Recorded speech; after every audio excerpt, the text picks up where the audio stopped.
بسم الله الرحمن الرحيم واتل عليهم نبأ بني آدم بالحق إذ قربا قربانا فتقبل من أحدهما ولم يتقبل من الآخر قال لأقتلنك قال إنما يتقبل الله من المتقين. طالبان ورونو خبر د سوام د حضرت آدم علیہ السلام اولادونه چې پیدا کېدل اول کې نو یو نر توأمین به پیدا کېدل غبرګلونی یو به نر پیدا کېده یو به ښځه پیدا کېدله نجلۍ نو دا دواړه به چې پیدا سول بل وار به بیا یوه نجلۍ یو هلک پیدا کېدل نو اول وار باندې نجلۍ چې پیدا وه د دویم وار هلک به وه او هغه د دویم وار نجلۍ چې پیدا سوه د اول وار هلک به وه او د اول وار نجلۍ چې وه هغه به د دویم وار هلک وله داسې یو ترتیب جوړ وو معامله داسې وله بیا د حابیل خور چې وه دا بدرنګه وله حابیلو خور یو جای پیدا سوی ول قابیلو خور یو جای پیدا سوی ول نو قانون خو داسې وو چې د قابیل خور به حابیل کوله او د حابیل خور به قابیل کوله دا ترتیب داسې وو نو بیا د هغه خور چې وه د حابیل خور قابیل لږ بدرنګه وله زړی نه ورته جنجال شروع کړ بی حضرت آدم علیہ السلام قابل ته نصیحت کوي نه منه او بیا هغه ورته ویلې د آدم علیہ السلام ورته ویلي وي زه حج ته ځم نو دی چې حج ته روان سو اسمانونو ته ویلي وي حابیل مې امانت درته پرېښودلی وي دا زه نه قبلوم بې مځکې نه وی غوښتنه وکړه غم قبوله نه کړې بې قابل ته وویلې چې ګوره حابل مې درته امانت سپارلی وي زه صحیح ده نو روان سو کله چې لاړل بیا یې ورته ویلې چې تاسې الله ته قربان یوه صدقه وکړه که د هر چا صدقه قبوله سوله نو د قابل خور به د هغه وي آدم علیه السلام دا فیصله ورته وکړه چې آدم علیه السلام لاړه نو دوی چې حابیل پسه صدقه کل اسمان نه و راغی پورته یې که دا په هغه زمانه کې د عادت داسې وو ویې سوځو او قابل چې و د غنم صدقه کړل هغه یې خپله وخوړل یو څه یې خپله وخوړل لنډې دا د هغه الله و رانوست قبول نه سو قابل حابل ته په زړه کې دښمني واچوله په زړه کې چې دښمني پیدا سوله او دا اراده یې وکړله چې حابل به مړ کوي حسد ورسره ونیو نو هغه قیصه کوي الله واتلو علیهم نبأ بني آدم تلاوت که په دوی خبر د زمنو د آدم بالحق اذ قربا قربانا کله چې دوی قربا نزدیک الله تا قربانا صدقه فتقبل من احدهما لحابل نقبل سوا ولم يتقبل من الاخر قال دا آخر چې قابل نمید دسی ویلی لقتلنک زبتا خامخا مړ کوم قال انما يتقبل الله من المتقين دورت ویلې وی الله چې شی قبلوي له متقیانو نه قبلوي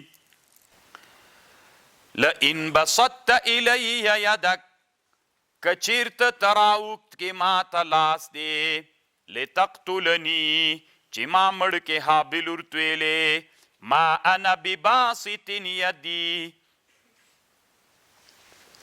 زه نه دروږدوم تا ته مې لاس لأقتلک چې مړ دې کم انی اخاف الله رب العالمین زه ډارېږم د الله نه، هغه الله چې رب العالمین ده. طالبانو ورونو دلته علامه شهاب الدین آلوسی رحمه الله لیکلی دي، وایي یو سړي تا باندې حمله کوله وزلي یې، نو دفاع په انسان باندې واجب ده.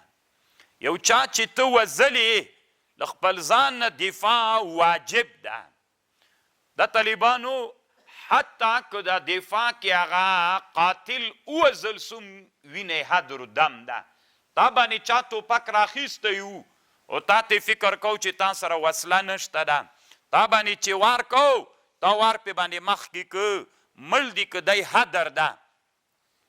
او یوه خبر دا ده چې حدر خصو خو دا دفاع په انسان واجبه ده، که انسان د خپل ذات دفاع ونه کړه دا انسان ګناهګار ده. یوه مسله دلته اوس دا خو علامه شهاب الدین آلوسی وایي دې ته مسأله طالبانو د دفع السائل وایي. دفع السائل چا په تا حمله کوله دفاع واجبه ده.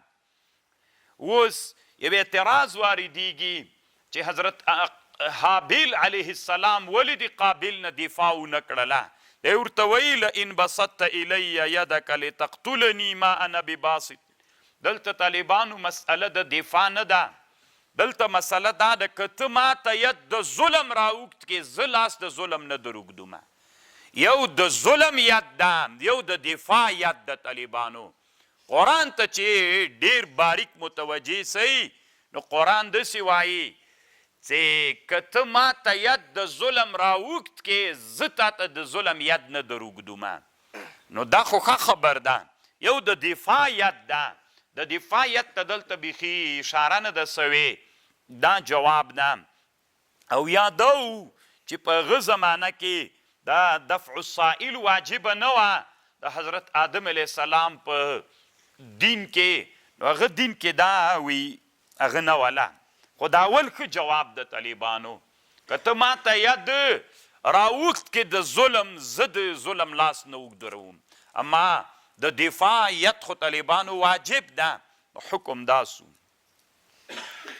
انی زتیم ارید اراده لرم ان تبوء باثمی چې ته د ما ګناه ویسې و اثمکا او خپله ګناه م ویسې فتکون من اصحاب النار ته به له خاوندانو د اور نسې وذلک دا اور جزاء الظالمین دا جزا د ظالمانو ده.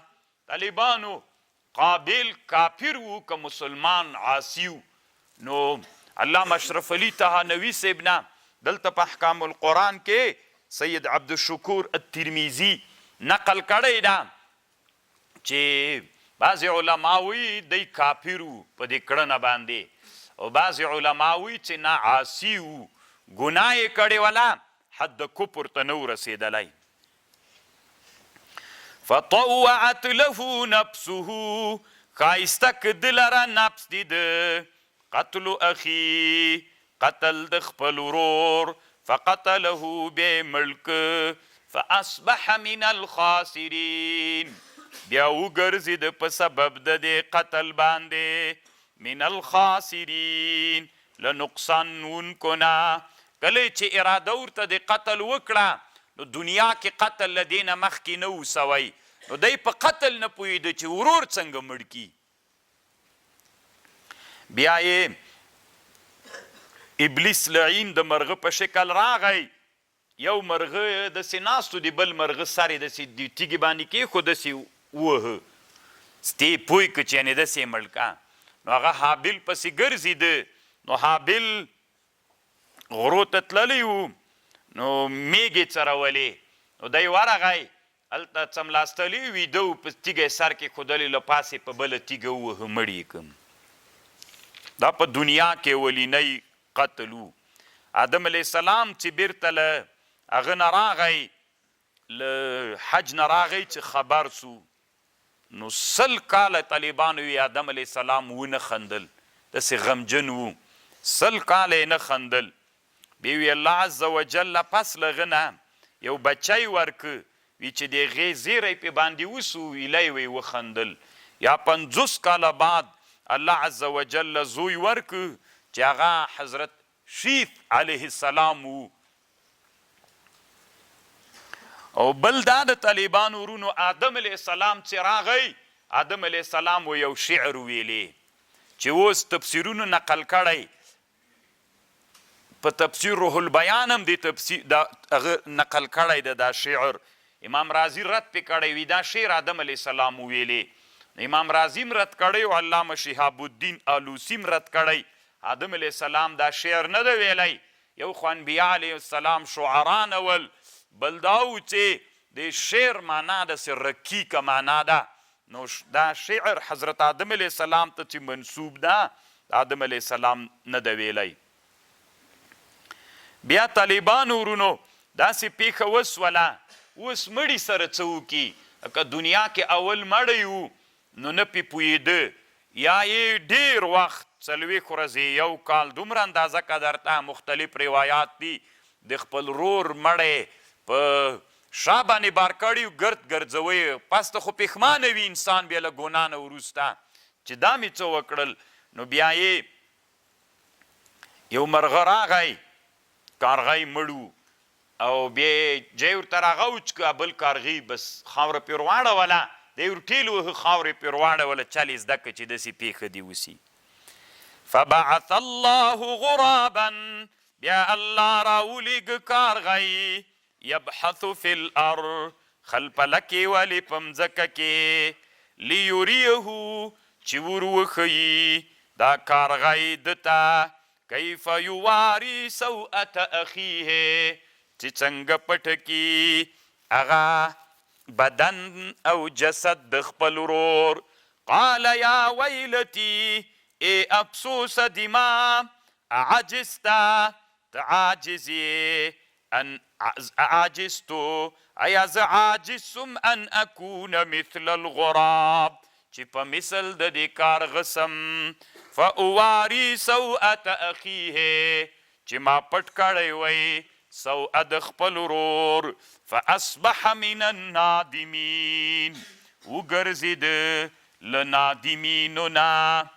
نو طالبانو په دفن کولو دی خپل ورور کې شاګرد د هغه وګرځېده، د کارغي شاګرد سو.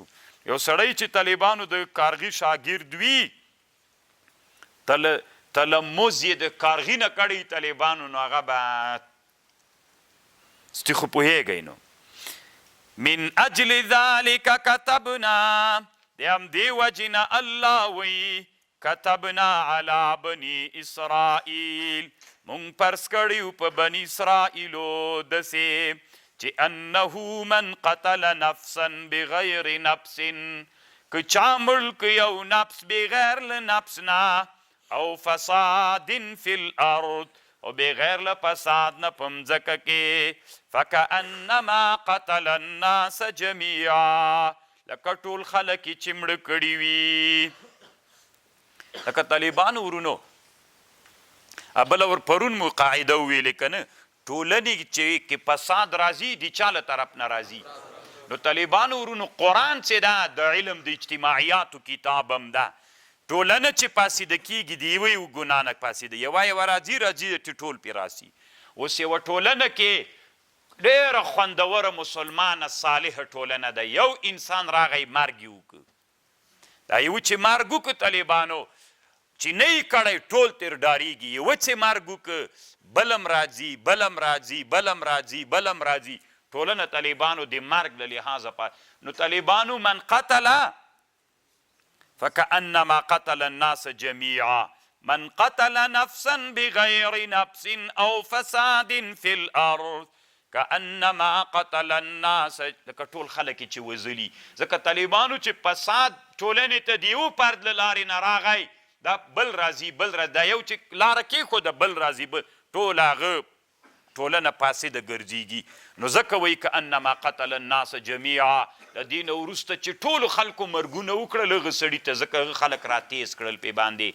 لکه قابل چې انسانان مړه کړل، حابل مړ که نو دا ټول حدیث کې هم راځي د ټول انسانان تر ورځ د قیامته چې خلک مرګونه کوي د دې ګناه قابل ته ده ومن احیاها که چا یو څوک ژوندی که فکأنما احیا الناس جمیعا لکه یو سړی و طالبانو مړ کېده د مرګ هغه و پې باندې لکه دا اوس په ویډیوګانې کې هغه کېږي که نه مثلا یو څوک وي دومره عاجل مریض وي چې د مرګ په هغه باندې وي بله ورځ یو ویډیو خپرېدله یوه ځوانه نجلۍ وله سرطان باندې نو ډېر غریبانانو ویلي زړل یې داسې غټه پیغله نجلۍ وله زړل یې درد نه نو نشر کولی چې که څوک اعانت و نصرت ورسره وکړي چې الله یې دا مرض اوس چې یو چا دا هغه وکړه څه ورته وایي خرچه یې وکړله الله جوړه کړله فکأنما احیا الناس جمیعا ځکه ګوره طالبانو ټولنې ته اصلاح چې راځي هغه هم د افرادو له وجې نه راځي یو چې د اصلاح کار وکړي نور هم هغه باندې راتیزیږي ټول دغسې کارونو ته قص کوي فکأنما احیا الناس جمیعا ولقد جاءتهم رسلنا بالبینات راغی دوی ته رسولان دی مونږ بالبینات په معجزو ثم إن كثيرا منهم بعد ذلك في الأرض لمسرفون پس لدینا ډیر لدوینا بعد ذلك پس لدغه حکم نه چې الله ورته کړیو لمسرفون دوی اسراف کوونکي ول په قتل کې الله ورته ویلي مو چې قتل مکوئ دوی وک طالبانو ورونو د آدم علیه السلام نه خو وروسته بیا دنیا ټوله غرقه سوې د حضرت نوح علیه السلام اولاد پاتې سوی مونږ طالبانو د چا اولاده یو د حام اولاده یو که د یافس اولاده یو که د سام اولاده یو طالبانو د نوح علیه السلام په اولادونو کې نو هندو سند طالبانو دا د سام درې واړه روایتونه راغلي دي د یافس او د حام خو علامه موسی خان بازی رحمه الله په بیضاوي باندې شرح کړې طالبانو 40 جلد شرح ده نو نورې نه خو معلومات نه لرم مقدمه چې پې کړې تنا 2 جلدونو کې مقدمه ده اثمار التکمیل نومیږي اردو عربي ګډه وډه ده په دې کتاب کې لیکلي په 2م جلد کې د 2م جلد په اوایلو کې چې دا هند او دا د مونږ سرحدي سیمې د هند دا ټول طالبانو د حضرت سام اولاده یو او بیا یې 12 وجوهات دې ذکر کړي دي انشاءالله چې مونږه د سام اولاده چې سو نو 2 علتونه پکې دي اکثره د نوح علیه السلام د سام په اولاده کې انبیا علیه السلام ډیر ول او دا یو متبرک سړی و نو مونږ د نوح علیه السلام په اولاده کې د سام د نوح علیه السلام زوی چې و د ده په اولاده کې راځو انما جزاء الذين يحاربون الله انما جزاء الذين جزا دغه کسانو یحاربون الله چې دوی محاربه کوي د الله او د رسول سره ويسعون في الارض فساد سعی کوي په مځکه کې د فساد څه جزا یې ده ای یقتلوا ودې وژل سي که چېرته دوی د قطع طریقو سړی وژلی و رازولند کړل سي یعنې که قطع طریقو لاره نیولې وه سړی وژلی و نو بیا تاسې ته اختیار ده وزنه یې او که وزنه یې بیا په دار باندې رازوړندوئ نو دواړه درته جایز دي یا یې لاول نه په دار رازوړندویه اعدام یې کوي او تقطع ایدیهم وارجلهم من خلاف کو قطع طریقو ته ناغلا کړې وه نو بیا یې لاسو پښې پرې کوي ښی لاسو چپه پښه او ینفو من الارض یې وسړی له مځکې نه ذالک لهم خزي دا دی دوی دی پار ذلت په دنیا کې ولهم فی الاخرة عذاب عظیم.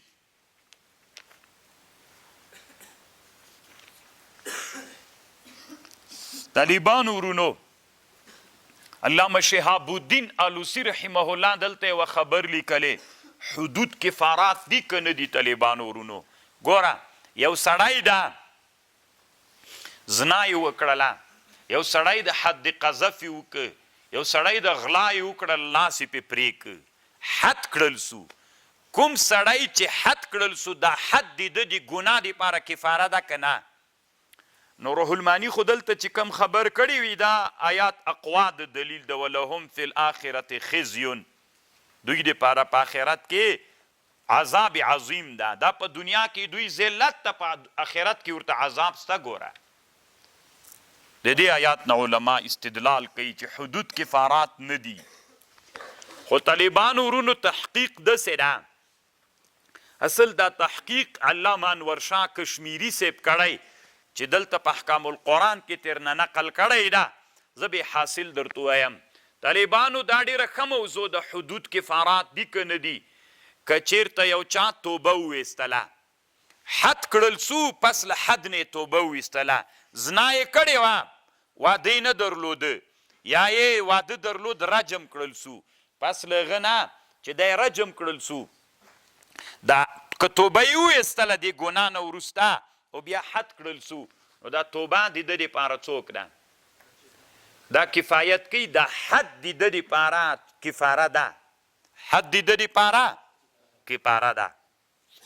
او که چېرته یو چا څوک حد کړل سو، توبه یې ونه ویستله، دا دوه صورته لري.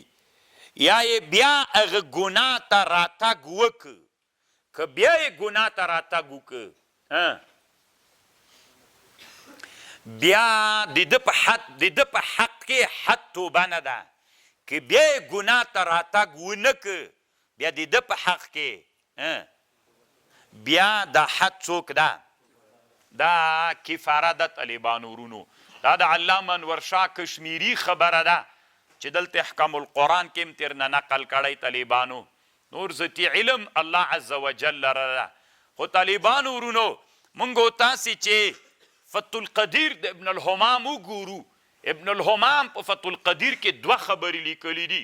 که توبه یې ویستله حد څوک ده؟ کفاره ده. که توبه یې ونه ویستله بیا حد څوک نه ده، بیا حد طالبانو کفاره نه ده. دا د علامه ابن الحمام رایه ده په فتح القدیر کې. الله دې وکړي چې په خبر باندې انشاءالله پوه سوي یئ.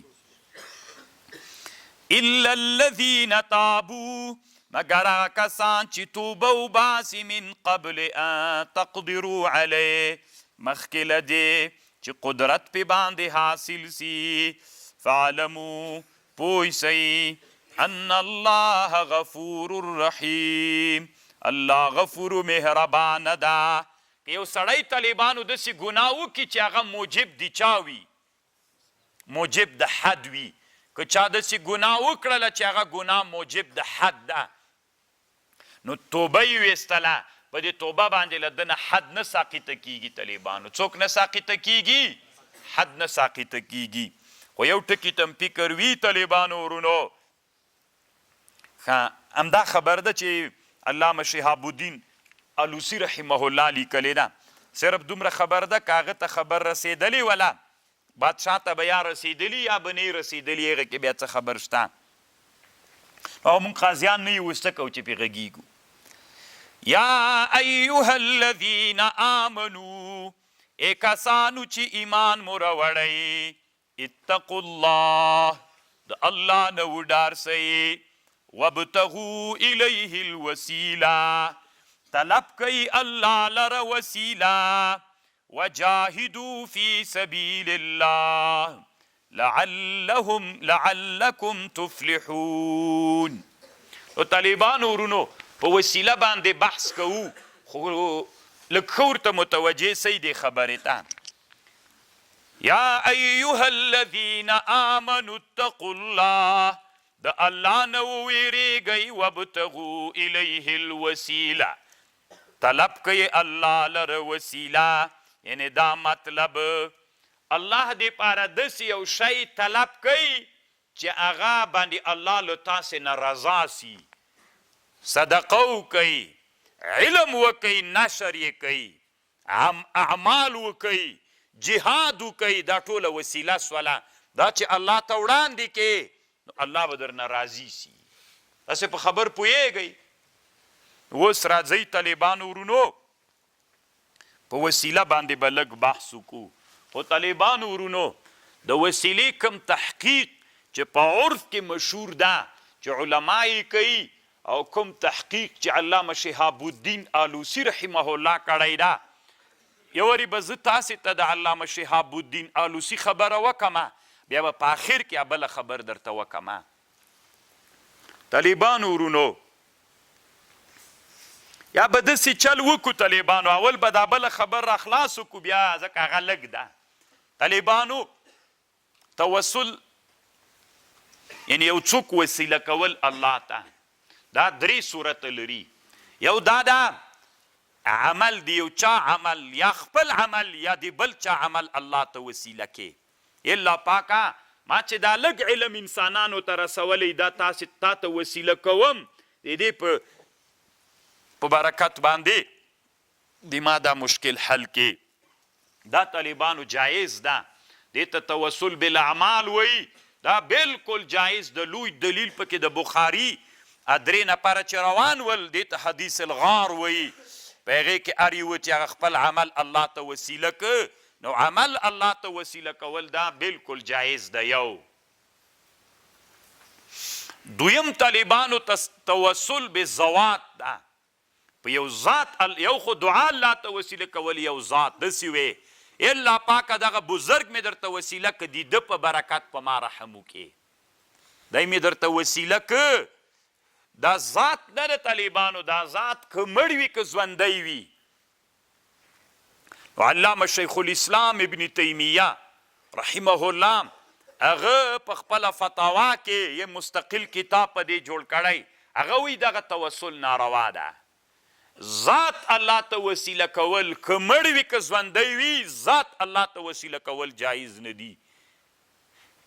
نه به نبی علیه السلام وسیله کوي الله ته، نه به بل بزرګ الله ته وسیله کوي. نو علامه ابن تیمیه چې دا خبر کړی ده، د اسلامي امت علما را جګ سوي و ابن تیمیه باندې ډېر ردونه کړي دي او کتابونه یې په رد کې پې جوړ کړي دي. علامه امام سوبکي وایي وی کومه خبر چې علامه ابن تیمیه کړې دا غلطه خبر ده. خو طالبانو چا په دنیا کې د ابن تیمیه دفاع کړې ده، چا ردونه پې باندې کړي دي. خو خیر طالبانو د یوه خبره واورئ، راځئ چې تحقیق او کنځاو نه کړو. ابن تیمیه طالبانو یې چا منلې نه ده، هغه په دغه باب کې تحقیق علمي د قرآن و حدیث نه استدلال کړی ده. صحیح ده د جمهورو نه بې خلاف کړی وي، اما د استدلال په بنا یې دا خبره کړې، اجتهاد یې کړی. که بالفرض دی په اجتهاد کې خطایي بیا هم یو اجر سته ورته، نو تا څه کار ده چې بیا کنځاوې کوې. نو طالبانو ورونو د ده رایه دا ده په ذواتو فاضلو باندې توسل څوک ده، دا ناروا ده، ناجایزه ده، جواز نه لري. هم جمهور امت مسلمه وایي چې توسل په ذواتو فاضلو باندې که مړ وي که ژوندی وي جایز ده. دلایل راوړي چې دې کې د مونږ د دیوبند علماو معتقد هم همدا ده. طالبانو ورونو د اوس زمانه کې مثلا کیدای سي تاسې په زړه کې یو سوال پیدا سي، داسې سوال مو پیدا سي چې ته خو موږ ته وایې چې ډلو ټپلو پسې نه ګرځېږو، نو باید وحدت ته کار وکړو. نو افغانستان کې خو څو ډلې دي، بریلویان دي، د احمد رضا خان بریلوي ډله ده.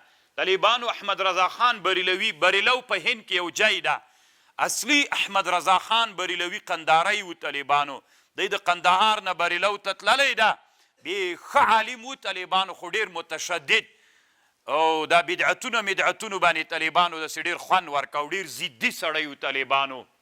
طالبانو داسې ضدي سړی و، علماو فتوا ورکړله چې هغه جایز نه ده څه ورته وایي. دا عبدالمصطفى او عبدالاحمد نومونه کیښودل جایز نه ده. د له ضد نه په ځان باندې نوم عبدالمصطفى کیښود، کتاب یې په ضد جوړ کړ.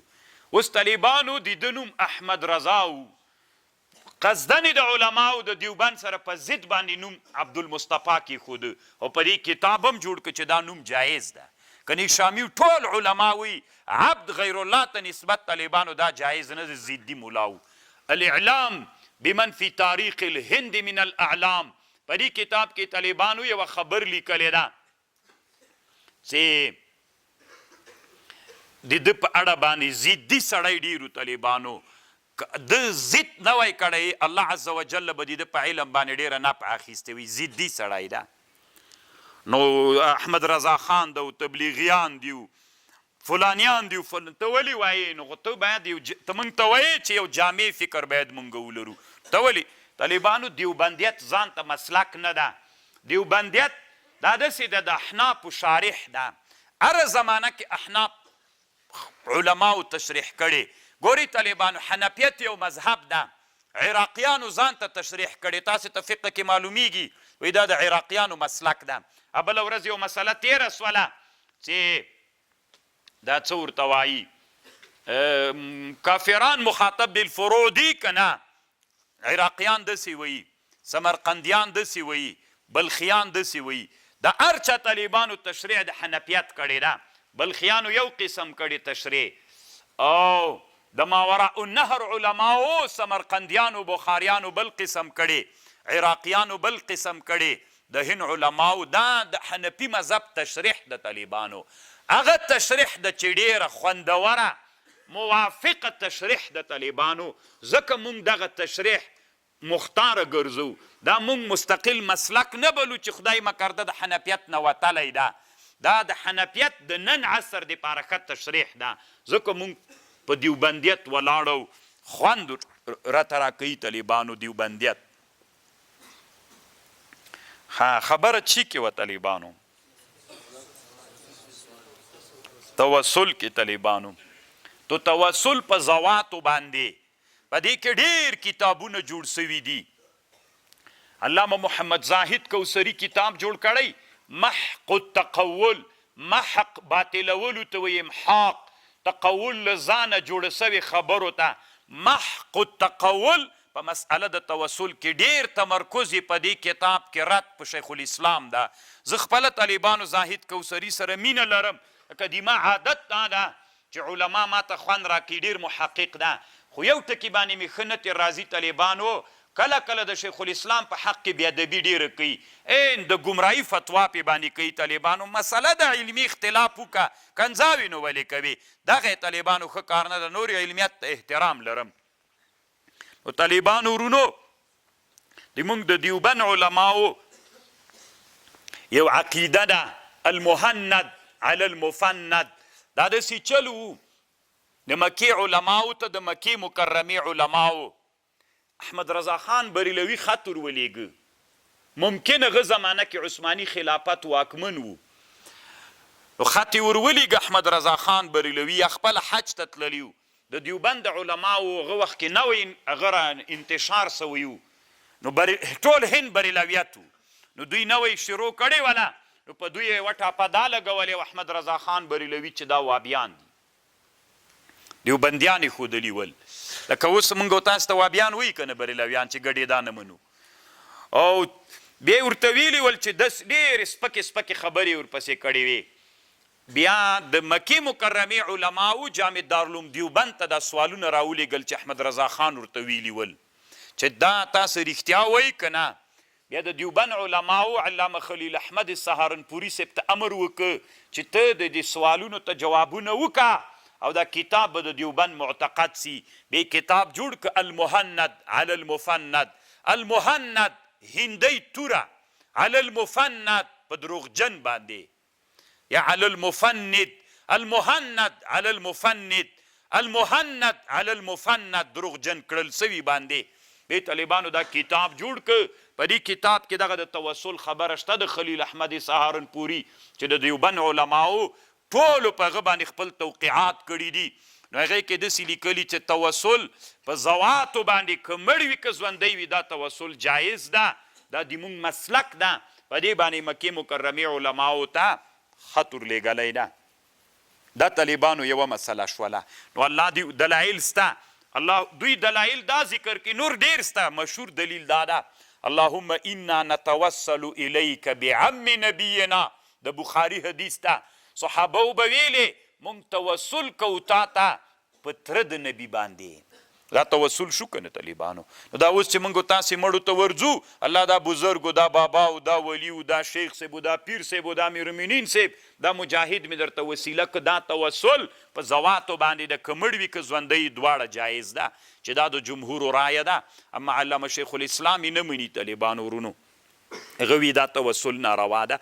دا خو یوه خبره سوله، دا په خپل جیب پرېږده طالبانو، دلته یې کېږده. اوس راځه طالبانو ورونو بلې خبرې ته. د علامه شهاب الدین آلوسی رحمه الله خبرې ته راځئ چې علامه شهاب الدین آلوسی څه وایي. طالبانو استغاثه دا وسیله نه ده. استغاثه کومک له مړو نه غوښتل یا له غایبو له مړي نه کومک غوښتل. مثلا یو سړی مړ ده، ته داسې ورته ووایې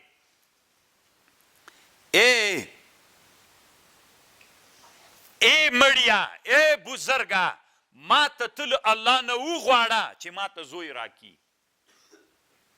که نه له دوی نه کومک غوښتل. ګوره یو خو هغه تیر تحقیق هغه خو م واورېده، دا د شهاب الدین آلوسی رحمه الله تحقیق واورئ. دی څه وایي؟ داسې استغاثه له مړي نه، مړي ته ورغلې، داسې دې ورته ویلې بابا صاحب زوی نه لرم، له الله نه وغواړه چې ما ته زوی راکي. دا استغاثه ده، دا په اسلام کې حرام او ناروا ده، دا شرعا جواز نه لري طالبانو ورونو. او دوی وایي یو حدیث ته رسول الله نه اعیتکم اذا اعیتکم الامور فعلیکم باهل القبور. دا دروغ ده، روح المانی وایي. نو کومک غوښتل له مړو نه دا ناروا ده. یا طالبانو ګوره روح المانی دا ناروا بلی استغاثه ده. نصرت و کومک غوښتل دي چې مړي ته داسې وایې ای مړیا، ته د الله نه وغواړه چې ما ته زوی راکي، ته الله نه وغواړه چې کور راکي، ته الله نه وغواړه چې ما ته روپۍ راکي. دا استغاثه ده، دا ناروا او حرامه ده. روح المانی وایي جواز نه لري. ښه چې دا ناروا ده، دا به بیا څنګه وي چې داسې ورته ووایې چې بابا صاحب راورسېږه، خبره خرابه ده، پیر صاحب راورسېږه، خبره سخته خطرناکه ده. دا خو بیخي ناروا ده طالبانو. موږ تاسې عرف کې عادت شته که نشته طالبانو ورونو، چې کله سخته پې راسي پیر بابا راورسېږه، کله چې د خره نه پنډ غورځېدلی دی تنایي دا پنډ چې ورجګوي بابا صاحب راورسېږه. طالبانو دې ټولنه کې دومره ډېر مشکلات سته. څوک د طالبانو الله ته نه وي بابا صاحب ته نارې وهي؟ څوک د طالبانو؟ یو ملا تقریر کړی وي څوک چې ډېر شرک یادوي دا 80% پنجپیرۍ که څومره ښودلی وو، دا اوس طالبانو پنجپیریت ده. که نر تحقیق وکړه، د تحقیق میدان ته راودانګه، دې ته څه ضرورت ته چې په انسانانو د وابیانو د پنجپیریانو ټاپې وهئ. تحقیق واورئ. یو سړی چې خره نه بار غورځېدلی تنا ده، بار ورپورته کوي بابا صاحب راورسېږه، کاکا صاحب راورسېږه، ولې الله ته نه وایي چې بابا صاحب ته؟ نو دا طالبانو له چا نه کومک غوښتل سول؟ د غیر الله نه ټول قرآن ډک ده. دا خو هغه د مشرکیت د مکې د مشرکانو عادت وو چې هغوی هغه کو. مونږ طالبانو انشاءالله دا مو اراده کړې الله نخاف فی الله لومة لائم. طالبانو ډېرې ټاپې په موږ ولګولې، پنجپیرای ده، وابای ده، کار یې ور نه کړو. طالبانو موږ د بدلون اراده لرو. د ټولنه کې چې ناروا او شرکیات دي هغې ته د چا اراده کوو؟ د بدلون اراده کوو. بابا صاحب راورسېږه، کاکا صاحب د خره پنډ را سره جیګ کا. عمل د طالبانو 1 میلیون کاله کېږي چې مړ ده. والله د دوی په حال باندې رحم وکړي. دا څوک ده؟ خو ما خبر واورئ طالبانو، علامه شهاب الدین دی اوس طالبانو پنجپیری ده. پنجپیرت پاکستان کې یو کلی د پنجپیر ورته وایي. دا د کلي نوم دغه ته بله ورځ نسبت سوی ده. نو طالبانو روح المانی کومه زمانه کې شتون درلوده. اوس ته ورته غوږ شه طالبانو ورونو، د روح المانی خبره یې ورې واوره. روح المانی داسې وایي، وایي استعانت له ژوندي نه په معنا دعا دا جایز ده. استعانت له ژوندي نه، خو د استعانت څه معنا؟ دعا ترې وغواړې دا جایز ده. ګوره ورته متوجه سئ طالبان. دا طالب عمرې ته روان ده، ما ده ته ویلې میل طالب جانه چې عمرې ته لاړلې ما ته دعا وکړې. ګورئ دا څوک سو؟ دا استعانت سو له ژوندي نه، خو دا استعانت په معنا د چا سو؟ دا جایز ده. طالبانو روح المانی وی دا جایز ده. عمر رضی الله عنه عمرې ته تلو، رسول الله صلی الله علیه وسلم ورته ویلې لا تنسنا یا اخی من دعائک، ورور کیا له دعا نه مو ویر نه کې. ګوره دعا راته وکړه. استعانت کومک له ژوندي نه په معنا د چا باندې دا جایز. یو او چیرته که طالبانو استعانت له مړي او له غایب نه په معنا د دعا باندې طالبانو روح المانی دا ناجایز بلی. یو سړی مړ ده، ته کومک تیر غواړې، خو کومک په معنا د دعا باندې. پیر صاحب ته ورغلې، مړ د طالبانو قبر کې پروت ده، ښه عالم ده، مجاهد ده، قبر ته ورغلې داسې دې ورته ویلې. ګورئ طالبانو، یو له ژوندي نه استعانت په معنا د دعا دا جایز، یو له چا نه؟ یو طالبانو له مړي نه، مړي نه دعا غوښتل. داسې مړی پروت ده طالبانو، دا مړی د ورغلې بابا صاحب د الله نه وغواړه چې ما ته بچی راکړي. دا طالبانو روح المانی وی ناروا ده. دغه استغاثه او استعانت په معنا د دعا باندې له مړي او له غایب نه. یو سړی طالبانو دلته نسته ده، ته وایې چې امام صاحبه ته د الله نه وغواړه چې ما ته بچی راکړي، هغه نسته طالبانو، غایب ده. نو طالبانو روح المانی وی دا دواړه ناروا دي، دا استغاثې دي، دا حرام دي، دا طالبانو حد شرک ته رسیږي. طالبانو ورونو راځئ اوس موږ تاسو فکر وکړو، موږ تاسو چې دا ښځې هغه ته ورځي، قبرونو ته ورځي، طالبانو دوه کاره کوي. یا ورته وایي بابا صاحب زوی راکه، بیخي د دعا په معنا یې هم نه کوي طالبانو، راسن یې له ده نه غواړي. فکر ته پام سته؟ راسن یې له چا نه غواړي؟ له بابا صاحب له کاکا صاحب نه یې غواړي، راسن یې ترې غواړي. داسې هم نه وایي چې ته د الله نه وغواړه، چې ته د الله نه وغواړه دا ناروا ده. روح المانی وایي راسن یې له ده نه غواړي، ولې دا خدای ده. طالبانو چې شرک و ناروا دا نه ده، بیا نو څه شی ده؟ دلته په ټولنه کې ما مخکې درته ویلي وو، ټولنه چې بدلوي ډېر سخت ده. ټوله ټولنه د افغانستان کې دا عادت ته که نه؟ دا که نه طالبانو؟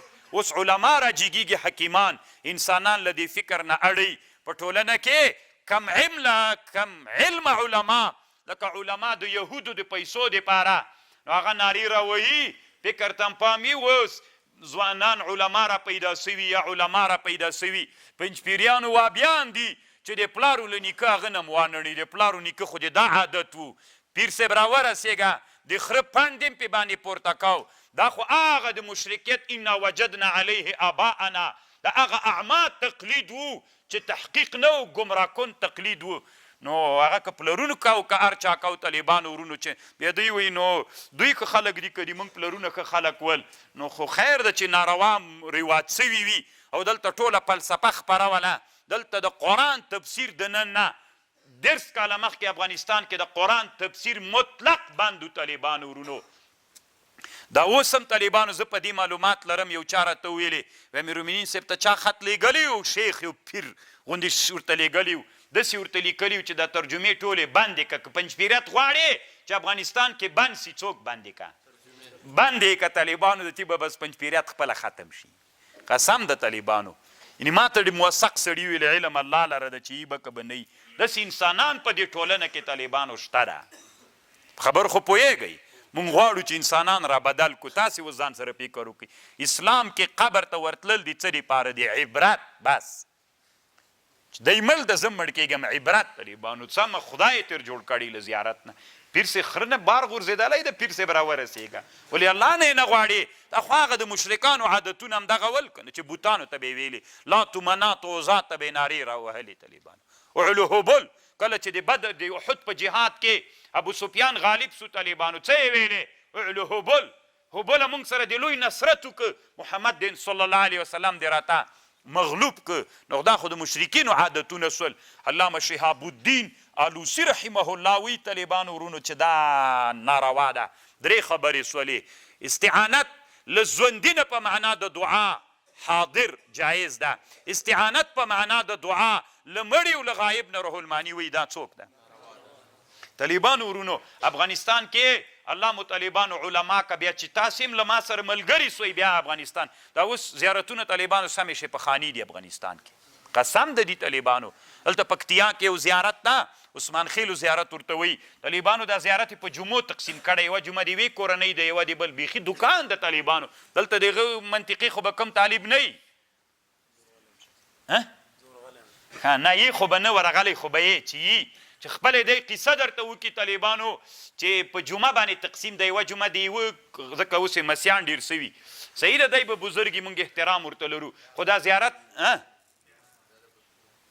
پکتیا نه ده مستقل ځای د پکتیا خو غټ وطن ده نو دلته هغه اوس ورته وایي دا یو کور ده یوه جمعه ده یوه جمعه د بل کور ده یوه جمعه د بل کور ده. طالبانو دا کورونه څه دي د هرې جمعې ځان ته د هر چا ځان ته لمبر ده. خلک پیسې ورچي مریضان یې چې راوستل طالبانو شفاخانه ده بس هم و شر و شور ده صندوق ده پیسې دي ټوکره ایښې ده اچوي پکې یوه جمعه د ده ده یوه جمعه د دوکان د طالبانو زیارت نه دوکان جوړ ده. بیا چې دا خبرې کوي دا زیارت خبرې چې ډېر یادوي پنجپیریان یادوي چې تا دوکان تیر جوړ کړی موږ به هېڅ هم نه وایي چې پنجپیریان نه سو. که ته مشرک کېدلې او ته د شرک مرتبې ته تللې موږ به هېڅ هم نه وایو. وعلى رغم ونوپهم انسانان طالبانو ورځ تر بلې پوهېږي ورځ تر بلې انقلاب روان ده مزل کوو انشاء الله. طالبانو ورونو دا یوه مسله شوله. تاسو طالبانو د زیارتو ته ورسئ ښځو میخونه کې ټکولي داسې شیان یې هغه کړي زنګوګانې کې اچولي اولاد یې نه کېږي نه زیات دا طالبانو اوس چی د اسلام زنګوی پکې جوړه کړي که نه چې اولاد نه لري غوټې کې هغه کړي دا اوس چی سنو. حتی طالبانو علامه شهاب الدین آلوسی رحمه الله لیکلي دي د نبي صلی الله علیه وسلم حجرې مبارکې ته چې ورغللې د نبی علیه السلام او د صحابو نم طالبانو دا نه ده ثابته وایي. نبی علیه السلام ته چې کله ورغللې د نبي صلی الله علیه وسلم روضې ته دعا هغه به نه تېر نه کوي کومک و استعانت به نه تېر نه غواړي. شهاب الدین آلوسی وي د رسول علیه السلام زیارت ته چې صحابه ورغلي کوم شی چې تر ثابت ته هغه به کوي. د نبي صلی الله علیه وسلم زیارت ته چې ورغلې طالبانو نبی علیه السلام زیارت ته چې ننوځي نو دا داسې ده هلته قبله جنوبي ده قبله جنوبي ده د رسول الله زیارت شمال طرف ته ده نو چې سلام ته ورځي داسې به سلام ورته کوي السلام علیکم نو د رسول الله روضې ته به مخامخ درېږي سلام به کوي خو چې دعا کوي بیرته به قبلې ته بیا مخامخ درېږي. خبر باندې پوه شولی د علامه شهاب الدین آلوسی کړي.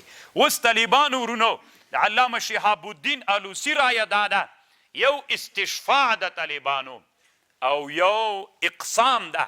روح المانی وی استشفاع جایزه ده او اقسام دا جایز نه ده طالبانو ورونو. دا د علامه شهاب الدین آلوسی رایه ده.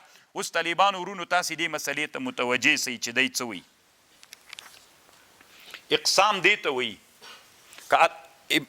هغه وایي آلوسی وایي که الله ته اعمال وسیله کې صحیح ده او که الله ته څوک وسیله کې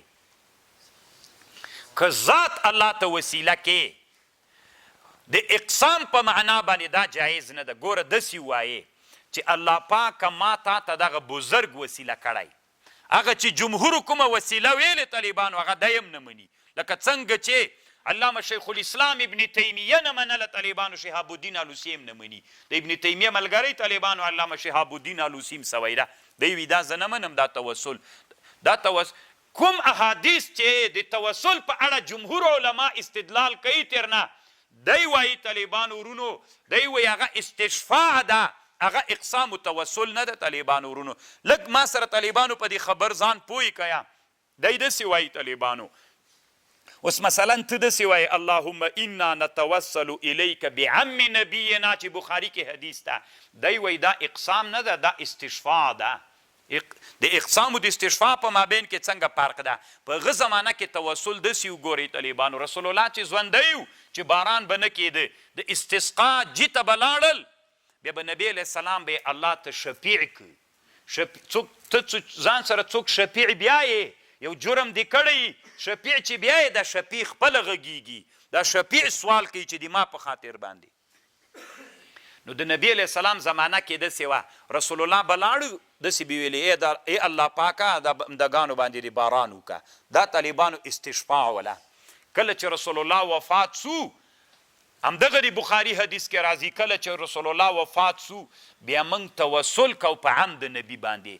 دلته توسل نه معنا استشفاع ده. ګورئ طالبانو څومره ښه خبر علامه شیخ الاسلام ابن تیمیه هغه کوي، څه ورته وایي شهاب الدین آلوسی کوي، دوی دواړه داسې وایي چې رسول الله وفات سو، که دغه توسل چې تاسې وایي چې جایز توسل ده، نو صحابو پس له مرګ د رسول الله نه بیا د همغه توسل کړی وای، پس له مرګ نه بیا د همغه توسل کړی وی. بیا عباس رضی الله عنه ته چیشته راتلل. نو عباس ډېر لوی و طالبانو که رسول الله، خو بیا په رسول الله بیا هم توسل کړی وای، خو طالبانو دا توسل په ژوندی و. عباس رضی الله عنه به ځان سره بوت او عباس رضی الله عنه به دعا کوله، شفیع به ودای. دا دعا و طالبانو داسې به یې ویلې الله پاکه د رسول علیه السلام په دې امت باندې باران وکړه. دا استشفاع وه، دا شفاعت و توسل نه روح المانی وی. طالبانو خبر باندې پوه شول. ګوره هماغه یو حدیث ده، دوی داسې وایي اللهم موږ وسیله کوو عباس صاحب درته، دی وایي دا توسل نه ده، دا استشفاع ده. هغه زمانه کې توسل داسې و، همدا چا باندې چې توسل کو دا به ژوندی و، مړ به نه و، دا ژوندي ته به یې ویلې چې ته دعا وکړه الله نه موږ دپاره. دا استشفاع وه طالبان. نو روح المانی وایي چې څومره احادیث راغلي دي لکه خصوصا د عباس صاحب، دا له بابه د استشفاع نه وه، له بابه د توسل نه وله، دا استشفاع د طالبانو.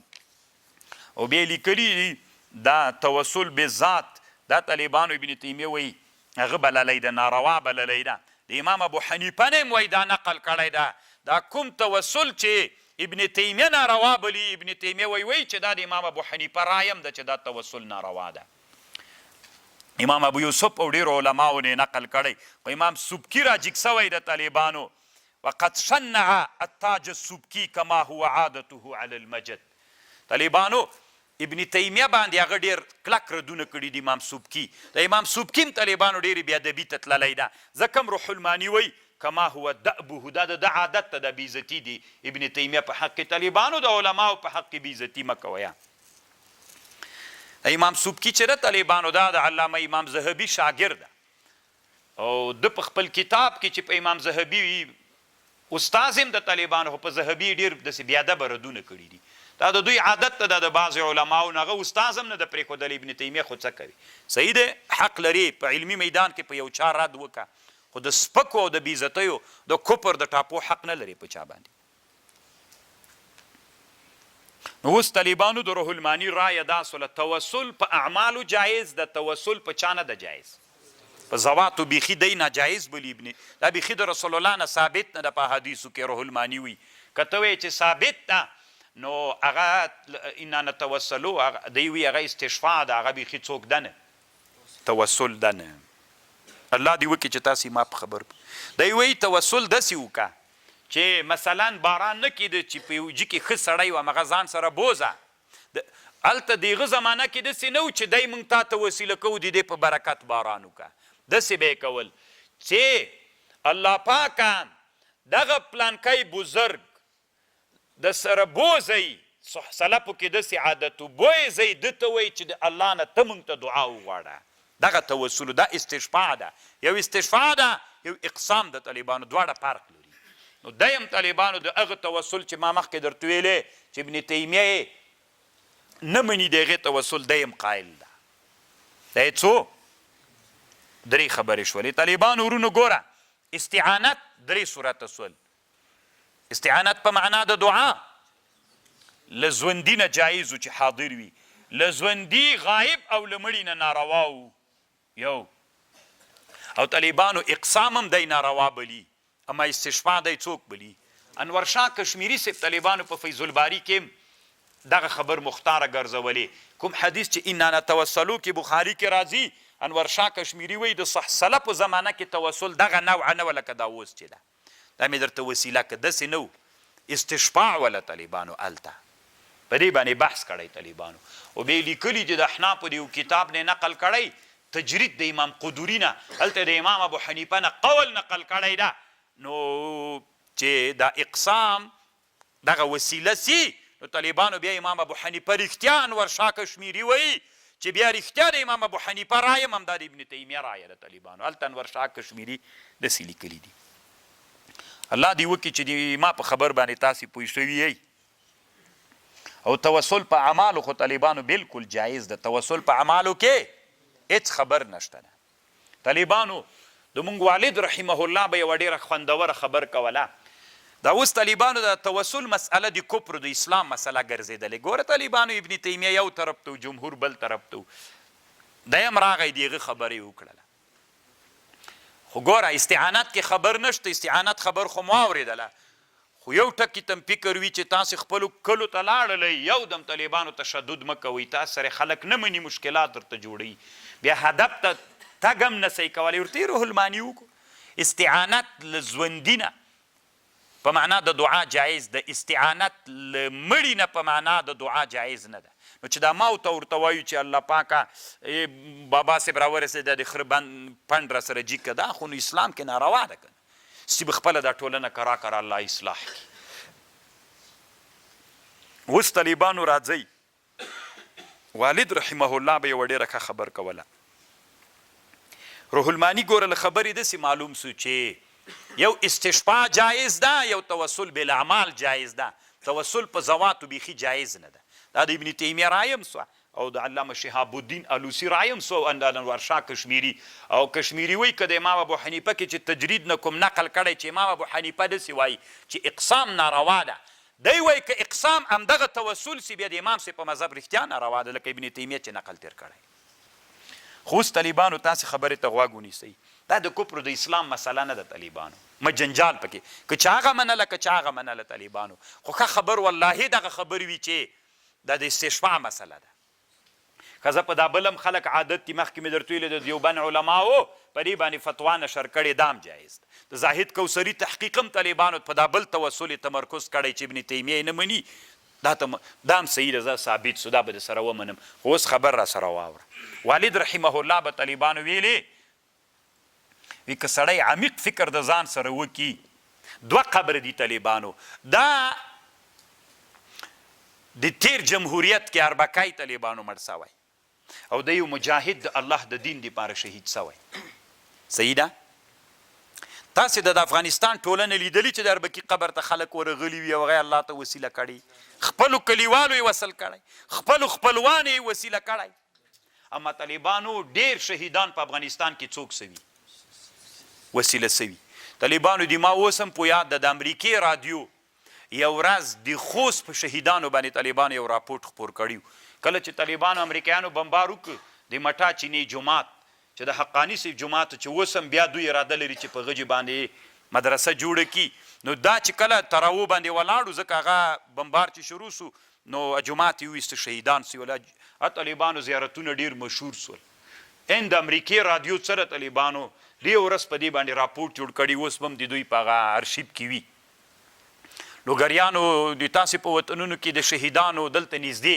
د لوګر په مرکز کې د شهیدانو قبرونو باندې څومره خلکو توسل کو ورته راتلل که نه تاسې په وطنونو کې ول که نه طالبانو د اما چا باندې توسل نه کو خپلوانو یې هم نه کوه خپلوان هم د مجاهد قبر ته راتلل صحیح ده اوس طالبانو والد رحمه الله داسې ویلې دا بد سړی ده دا ښه سړی ده ولې ښه سړی نو خو که توسل په ذات روا وي نو خو دام ذات ته دام ذات ته نو ولې په دې توسل سړی نه کوي چې په دې توسل کوي نو طالبانو په دې دواړو په مابین کې فرق په اعمالو ده والد صاحب ویلي د دواړو فرق په چا باندې ده په اعمالو باندې دا بد سړی ده ولې بد ده ښه اعمال نه لري بد ښه سړی چې د طالبانو ولې ښه ده اعمال یې ښه دي ښه خو دواړه ذوات دي اصل کې په غزواتو باندې توسل هم طالبانو په غزواتو کې یوه معنا پرته ده چې هغه معنا څوک ده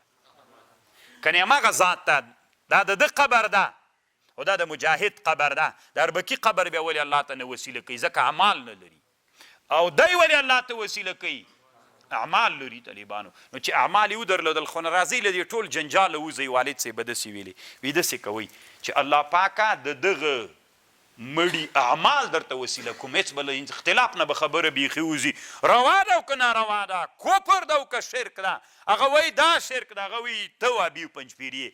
طالبانو ورونو دا ذات چې په هر ذات سړی الله ته وسیله کوي چې دا جمهور جایز بلي. کوم ذات چې ښه سړی وي، که سړیتوب په چا راځي؟ په اعمالو باندې راځي. خو لاول نه داسې وي الله پاکه دغه بزرګ کاکا صاحب، بابا صاحب، لالا صاحب، پیر صاحب، شیخ صاحب، مجاهد صاحب چې کوم اعمال کړي دا تا ته وسیله کومه. سی خبره طالبانو بیخي خلاصه سوله، بالکل دا ثابت هم ده.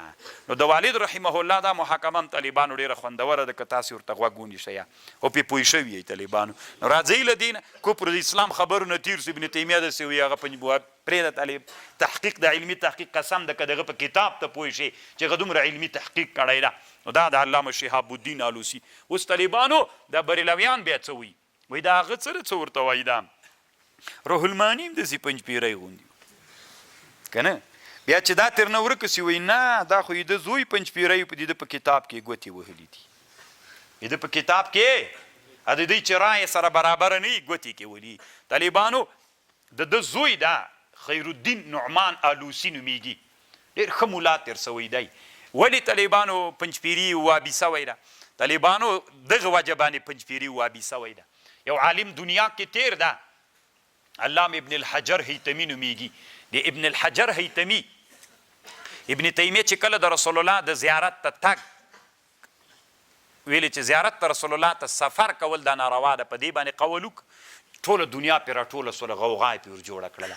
ابن حجر هم راجګ سو په رد کې کتاب جوړ کړ، الجوهر المنظم فی زیارت للنبی المکرم، په دغه نامه کتاب جوړ کړ. دا کتاب چې جوړ کړ طالبانو فشن الغارته، طالبانو داسې سپک الفاظ یې وکارول، ګمراه و ضال مدل ابن تیمیه ته ویلي. سخت بد الفاظ په دې کتاب کې ویلي دي ابن تیمیه ته طالبانو. نو هغه چې طالبانو ابن تیمیه چې کوم استدلال کړی طالبانو اجتهاد یې کړی، اجتهاد کې خطا ده. نو اجتهاد کې خطا طالبانو اجر لري که نه لري؟ نو خو چې خطا سو اجر لري بیا هم نو کنځاو ته څه ضرورت ته، دوالو مدل ته څه ضرورت. نو په ابن حجر نه طالبانو هغه هم دفاع کړي. علي قاري صاحب په ډېرو کتابونو کې علي قاري صاحب له ده نه دفاع کړي. وایي دی دوالو مدل ورته وایي نه دا شیخ الاسلام د علي قاري وایي، ابن تیمیه شیخ الاسلام ده. بیا طالبانو ورونو د روح المانی زوی راجګ سوی ده. ابن حجر هم احمد نومیږي، ابن تیمیه هم احمد نومیږي. د دوی دواړو په مابین کې داسې یو قسم مینه غوندې پیدا کول غواړي. یو کتاب یې جوړ کړی جلاء العینین فی محاکمة الاحمدین. ابن تیمیه څو ډېرې مسلې دي چې ابن تیمیه او ابن حجر ردونه سره کړي. ابن حجر خو وروستنی ده، ابن تیمیه یې کړي. د یو کتاب جوړ کړی جلاء العینین فی محاکمة الاحمدین. جلاء العینین د سترګو جلا په محاکمه د احمدینو کې د دوه. دې کتاب کې طالبانو د دواړو محاکمه کړې نه د ادب په چوکاټ کې د روح المانی زوی غږېدلی. یو څه شیانو دفاع یې طالبانو د ابن تیمیه نه کړې. ستې دوی وایي چې دا خو ځکه پنجپیري غوندې ده چې ابن تیمیه نه یې ولې دفاع کړې. زه هم طالبانو دفاع کوم. ابن تیمیه د اسلامي امت یو له هغه علماو نه ده چې طالبانو اسلامي امت ته داسې فکریه پرېښودلې ده چې اسلامي امت راویښوي. دا منم طالبانو ورونو چې کله یو سړی ابتکاري فکر ولري، په ابتکاري فکر کې طالبانو سړی نوی ابتکار کوي، خامخا خطا کیږي. خطا به په خپل ځای پرېږدو. 18 ځایونه داسې دي چې دی د اسلامي امت د جمهور سره په ټکر راغلی طالبانو، هغه یې وجې ته پرېږده. نور طالبانو د اسلامي امت یو ویښوونکی عالم تېر سوی، ټول عمر یې په زندان کې تېر سوی، او الله عزوجل د دې سړي ته لوی علم ورکړی. طالبانو صرف علما یوه خبر کوي تیز ډېر وو. دا تیزي کله کله طالبانو سړی بلې خواته لږ بوځي، غوسناک وو. هغه هم طالبانو مجاهد وو. که نه طالبانو داسې مجاهد تېر سوی ده چې د دنیا په هغه علماو کې چې په وسلوال جهاد کې برخه اخیستلې، علما ډېر کم په وسلوال جهاد کې برخه اخلي چې مشهور وي طالبانو. دا هغه مجاهد ده چې په وسلوال جهاد کې طالبانو برخې اخیستلي، هغه شیخ الاسلام ده. او طالبانو داسې هم نه ده چې ټوله دنیا د ده ته تسلیم دی. څو بریلویان یې نه مني طالبانو، عادي نه مني، خپل کار وکړي. د په ضد داسې کتابونه جوړ سوي دي وایي چې څوک شیخ الاسلام ته شیخ الاسلام وایي هغه کافر ده. داسې کتابونه جوړ دي. علامه ناصر الدین دمشقي ورته وایي، ناصر الدین الدمشقي الشافعي، هغه بیرته کتاب جوړ کړی الرد الوافر من قال ان شیخ الاسلام کافر، بیرته په هغه باندې ردونه کړي. ما سره شته طالبان، داسې لیونتوب نه، مازغه د دې خلکو خراب دي. بله خبر واوري طالبان، بله خبر دا ده طالبانو، توسل په جاه د نبي باندې څنګه ده؟ توسل په جاه د نبي باندې څنګه ده؟ توسل طالبانو په جاه د نبي باندې دا معنا لري، جاه که دلته مراد له جاه نه اغسی څه ورته وایي، هغه وسیله سی هغه وایي شهاب الدین الوسی بیا هم ناروا ده. موږ وسیله کوو تا ته په جاه د نبي باندې، خو دی داسې وایي طالبانو که جاه د نبي دا معنا یې سي ای د الله رسوله چې دی، ای الله چې دی تا د نبی علیه السلام سره کومه مینه ده، دا جاه په معنا د محبت سي. خبره واورئ طالبانو، اللهم انا نسألک بجاه النبی، مونږ سوال کو الله له تا نه په جاه د نبي. جاه څه معنا؟ ای الله پاکه چې دی تا له نبی علیه السلام سره څومره محبت ده، هغه محبت دی تا له ده سره هغه تا ته وسیله کوو. څومره لوی عالم طالبانو شهاب الدین الوسی الله تیر کړی. طالبانو ورونه یو ټکي تم فکر ځان نه به مرچ هغه نه جوړوئ. کله چې په یو مسله تحقیق کوئ کتابونه به ځان ته کېږدئ چې دا څه وي دا څه وي، د ټول اړخونه به ورته واکسي. طالبانو که جا په معنا د محبت سي بیا د الله صفت کیږي، نو چې د الله صفت سو، د الله صفت الله ته وسیله کول دا خو روا ده که نه؟ ګوره ای الله پاکه مونږ په جا د نبي باندې تا نه دا شی غواړو. جاه څه معنا؟ ای الله پاکه دی تا چې د نبي علیه السلام سره کم محبت ده، نو خدا خو د چا صفت سو؟ د الله صفت سو. دی تا چې د نبی علیه السلام سره کم محبت ده، جاه په دغه معنا باندې، دغه معنا باندې جاه بیا وسیله الله ته جایز ده، دا جاه بیا دعا په جاه باندې جایز ده، ځکه جاه په معنا د محبت، نو بیا خو د الله صفت سو، بیا الله صفت الله ته وسیله کول بالکل جایز ده. دا اوس داسې وایي ای الله پاکه دی تا د نبی په جاه باندې مونږ باندې دا کار وکړي. یا اللهم انا نتوسل الیک بجاه النبی، بجاه النبی چې دی تا کوم محبت له نبی علیه السلام سره ده، هغه محبت تا ته وسیله کوو، خو د الله صفت ته دا بالکل جایز ده. په دغه معنا جایز ده. روح المانی وی او دی وی روح المانی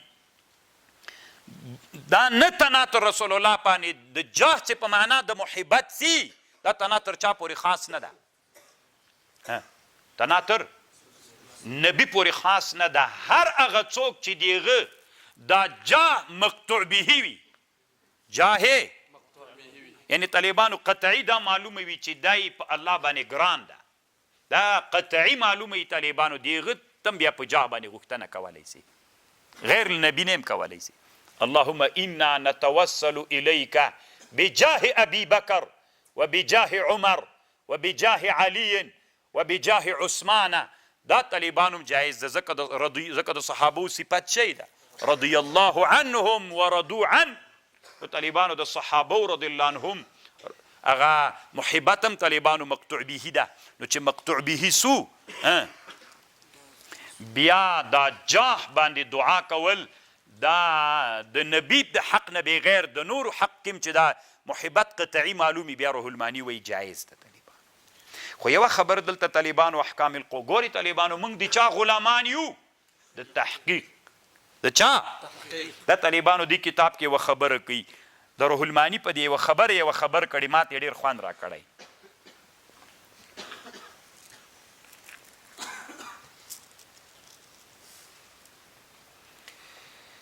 دلته یوه خبر کړي طالبانو ورونو، دی وایي چې مقطوع به وي، وای چې یوه خبر د مقطوع به خو غیر د نبي او د صحابو نه د بل چا په حق کې خو څوک سته ده نه.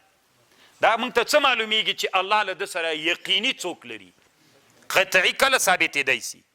نو چې نسی ثابتېدلی ضمنن هم چې معلومه سي طالبانو صحیح ده ضمنن مثلا یو سړی دا ټول عمر په جهاد کې تیر سوی او د جهاد په لاره کې شهید سوی او د الله د دین دپاره قرباني ورکړې نو ګمان داسې کېږي طالبانو چې په الله به ګران وي په نن عصر کې مثلا 2 کسان به زه یاد کم شهید اسامه بن لادن یا مثلا ملا عمر رحمهم الله دا دواړه هغه انسانان ول طالبانو ورونو چې ګمان کېږي چې په الله به ګران انسانان ول نو دی وایي طالبانو چې روح المانی تا د مکتوبه خبر کړي نو مکتوبه قطعي دلیل باندې کله چاته معلومات کېدلی سي نه طالبانو ظن دلته کفایت کوي نو د دوی په حق کې ظن موجود ده د 2 کسانو او که یقین موجود ظن موجود ده طالبانو ځکه یقین خو ناروا ده دلته ظن موجود نو چې ظن موجود سو اللهم انا بجاه ملا عمر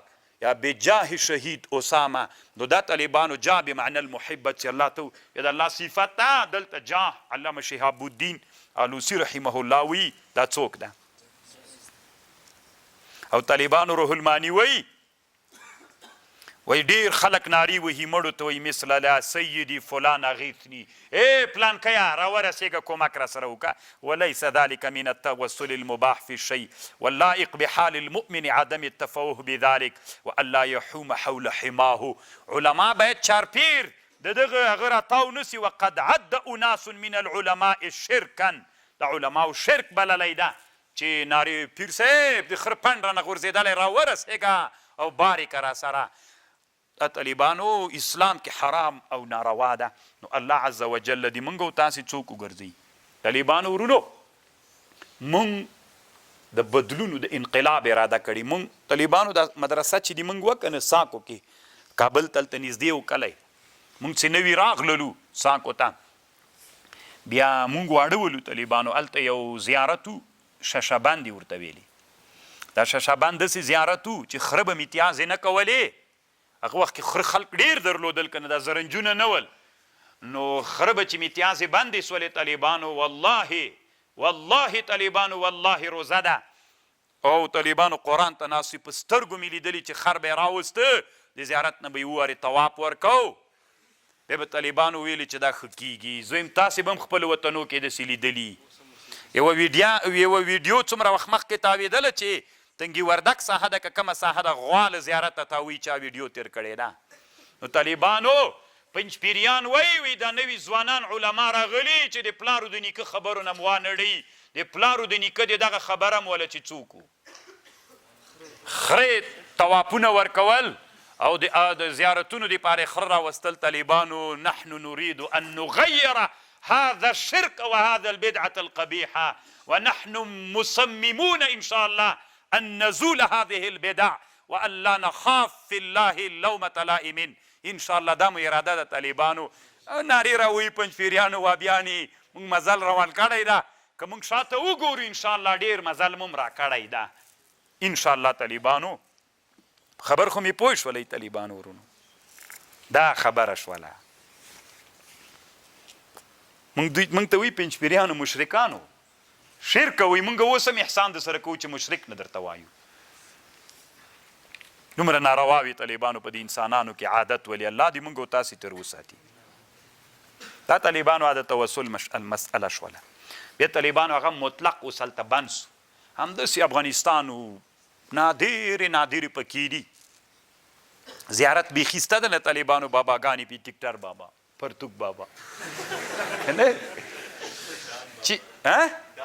دان بابا او کنه دومره نادر ټکټر باندې خو م لیدلي چې 2000 بیرغونه یې پرې راځوړند کړي طالبانو ورونو هسې یوه خبر به درته وکړم طالبانو ورونو موږ د احنافو د مذهب یو عالم تیر سوی هغه لیکلي دي وي دا زیارت ته چې چا داسې شی راوړ لکه ښه نوی دسمال یې پې